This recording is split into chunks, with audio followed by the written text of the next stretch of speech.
Good morning बच्चों। Gyan Bharati Hindi high school standard 12 subject BO lesson number 6 मार्गदर्शन। इसके 2 लेक्चर मैंने आपको पढ़ा है, ये तीसरा लेक्चर है। तो नेक्स्ट पॉइंट हमारा क्या है? सूचना संचार, जिसे इंग्लिश में कहा गया है कम्युनिकेशन। सूचना संचार संचालन का एक अनिवार्य अंग है। वर्तमान युग में विज्ञान सूचना संचार के क्षेत्र में बहुत ही प्रगति हो रही है और विश्व के सभी देश एक दूसरे के पास में आ रहे हैं। व्यापारिक दृष्टि से देखा जाए तो समग्र विश्व एक बाजार बन गया है। जैसे कि शब्द, पत्र, सूचना, विचार, मत आदि की हम क्या करते हैं? आदान प्रदान करते हैं। निम्न स्तर से कितनी जानकारी उच्च स्तर के रिपोर्ट के स्वरूप में भेजने की आवश्यकता होती है, ये जानकारी पूर्ण करने की प्रक्रिया अर्थात सूचना प्रेषण। अब इसका अर्थ देखेंगे कि सूचना संचार का है तो शब्दों में पत्र, सूचना, विचार का मंतव्य का आदान प्रदान या लेन देने की प्रक्रिया। न्यूमैन एंड एंडर संबंध ने क्या है? सूचना संचार अर्थात वास्तविकताओं का विचार करके अभिप्राय, भावनाओं का दो या अधिक व्यक्तियों के मध्य क्या करना? आदान प्रदान करना। अब देखेंगे इसके लक्षण। सूचना संचार कैसी प्रक्रिया? उद्देश्य लक्षी प्रक्रिया है। मात्र जानकारी ही नहीं आदान प्रदान, बल्कि उसके द्वारा औद्योगिक इकाई में उद्देश्य भी पूरा करवाता है। वह व्यक्ति को संदेश द्वारा समझाया जा सकता है और विशेष सावधानी भी रखी जाती है। दूसरा है शब्द और भाषा का स्पष्ट होना चाहिए। सूचना देते समय जो हमारे शब्द और भाषा कैसी होनी चाहिए? स्पष्ट होनी चाहिए। तीसरा है द्विमार्गी प्रक्रिया है। सूचना एक जगह से दूसरी जगह दी जाती है, इसलिए द्विमार्गी प्रक्रिया कही गई है। तीसरा है स्थायी प्रक्रिया। सूचना संचार सदा चलती प्रक्रिया है। इसका उद्भव सूचना संचार की प्रक्रिया प्रारंभ होती है और अंत तक अविराम चलती ही रहती है। पांचवा असंख्य साधन। सूचना संचार के बहुत सारे साधन हैं, जैसे कि संदेश द्वारा हम सूचना दे सकते हैं, telephone, fax, internet, mobile, SMS आदि द्वारा हम दे सकते हैं। छठा है अनेक प्रकार की पद्धतियाँ। सूचना हम लिखित रूप से दे सकते हैं, मौखिक रूप से दे सकते हैं, विविध प्रकार के मैप द्वारा दे सकते हैं। सातवां है कार्य, प्रेरक और प्रवृत्ति। सूचना संचार प्रवृत्ति के कारण अधिकारियों के, कर्मचारियों के कार्य द्वारा हम समझा सकते हैं और परिणाम स्वरूप उनके कार्य की प्रेरणा प्राप्त होती है। आठवां पॉइंट है प्रबंध की प्रक्रिया के साथ संबंध। सूचना संचार मुख्य रूप से इकाई के प्रबंध के साथ संबंधित होती है। प्रभावशाली निर्णय दे सकते हैं और इसमें प्रश्नों की तथा समस्याओं का समाधान भी कर सकते हैं। नौवां पॉइंट है मानवीय प्रक्रिया। सूचना संचार मानव की एक नैसर्गिक बात है। सूचना संचार के माध्यम कोई भी हो, परंतु मानव बिना उसके कौशल के बिना सूचना संचार अमल में नहीं हो सकता। इसलिए बिना किसी भय, प्रेम, क्रोध या बहुत सी बातों का प्रभाव डालती है, जिससे मानवीय प्रवृत्ति है। अब सूचना संचार की पद्धतियाँ तो मौखिक द्वारा, लिखित द्वारा, दृश्य द्वारा, श्राव्य द्वारा, दृश्य श्राव्य द्वारा और मौन द्वारा। अब हम देखेंगे कि सूचना संचार की जो प्रक्रिया है उसमें नेक्स्ट है कि औपचारिक और अनौपचारिक सूचना संचार। औपचारिक सबसे पहले पढ़ेंगे कि जो सूचना संचार व्यवसाय के उद्देश्य को प्राप्त करने के लिए नीति नियम के अनुसार सूचना दी जाती है, उसे औपचारिक कहते हैं। ठीक है। अब औपचारिक में इसके लक्षण है, इस सूचना संचार की व्यवस्था अधिकारी कर्मचारी के साथ होता है, उद्देश्य स्पष्ट होता है, नियंत्रण होता है, संकलन होता है। सूचना संचार औपचारिक सूचना संचार ज़्यादातर लिखित रूप में देखने को मिलते हैं। इसमें विविध प्रकार की नीति को स्वीकार किया जाता है। पांचवा है व्यवस्था तंत्र के ढांचे पर आधारित होता है। छठा औपचारिक व्यवस्था तंत्र व्यवसाय के उद्देश्य को प्राप्त के लिए तैयार किया जाता है। सातवां है समझने में सरल और स्पष्ट होता है। दूसरा पॉइंट है अनौपचारिक। अनौपचारिक का मतलब क्या होता है कि जो सूचना संचार व्यवस्था तंत्र में काम करने वाले कर्मचारी के मध्य मानवीय संबंधों तथा मित्रता के ऊपर होता है। मानवीय संबंध तथा मित्रता के ऊपर होता है, उसे औपचारिक अनौपचारिक सूचना संचार कहते हैं। इसमें विविध प्रकार के नियंत्रण नहीं होते, मौखिक रूप से बात द्वारा हम समझा सकते हैं। अब इसके लक्षण। सूचना संचार ये अनौपचारिक में मानव संबंध पर आधारित होते हैं, नियंत्रण की आवश्यकता नहीं होती, मौखिक रूप से ज़्यादा द्वारा समझा सकता है, मित्रता के आधार पर होती है और पांचवा परिवर्तनशील सरल हो जाता है।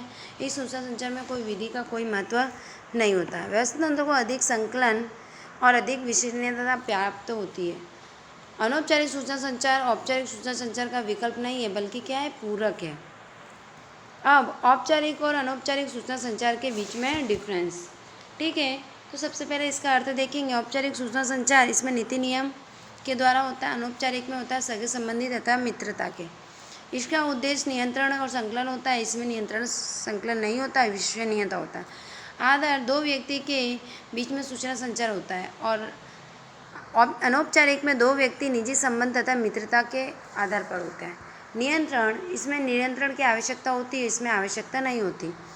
परिवर्तनशील और औपचारिक सूचना संचार व्यवस्था बहुत ही अल्प परिवर्तनशील है और उसमें परिवर्तन है।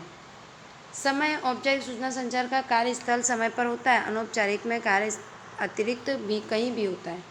पूर्व जानकारी, सूचना संचार भेजने वाला सूचना प्राप्त करने में कौन है उसी प्रकार का स्वरूप पूर्व निश्चित होता है, इसमें किसी भी प्रकार का निश्चित नहीं होता, पूर्व निश्चित नहीं होता है, समय के अनुसार उत्पन्न होते हैं।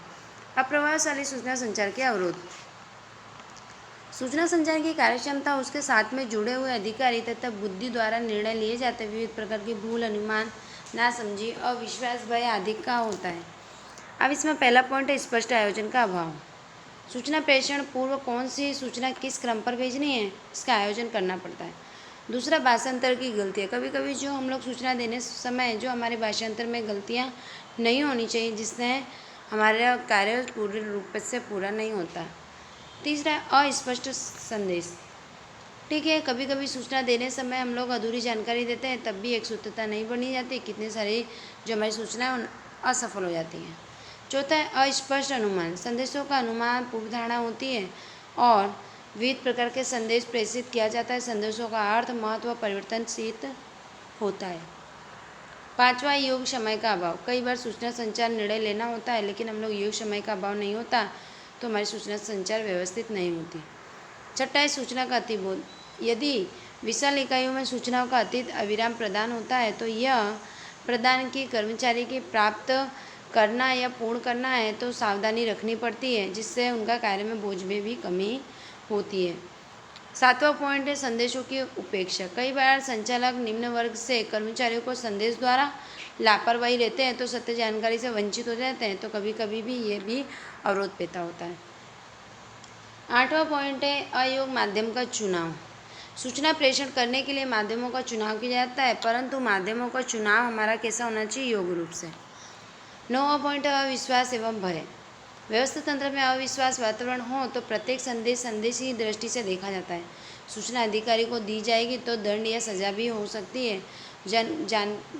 जानबूझकर सूचना में परिवर्तन किया जा सकता है और जैसे किसी भी जानकारी को छुपाई गई हो तो।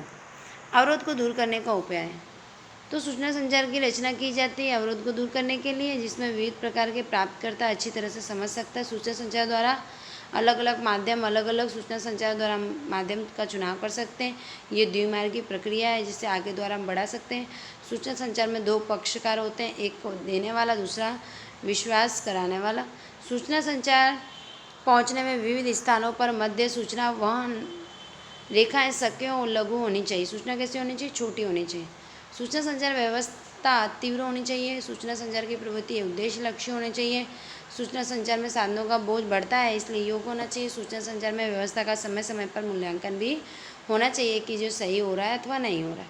सूचना संचार की समग्र प्रक्रिया के दौरान सूचना देने वाला निजी हित का स्वार्थ नहीं होना चाहिए।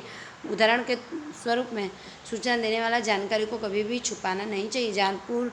जानबूझकर अपूर्ण दे तो विकृत रूप में प्रस्तुत करे, तब भी हमारा क्या होगा, विरोध होगा तथा हमारा जो कार्य है वो पूरा नहीं होगा। तो बच्चों देखो, ये लेसन नंबर जो 6 है ये हमने मार्गदर्शन ये हमने आज पूरा किया है।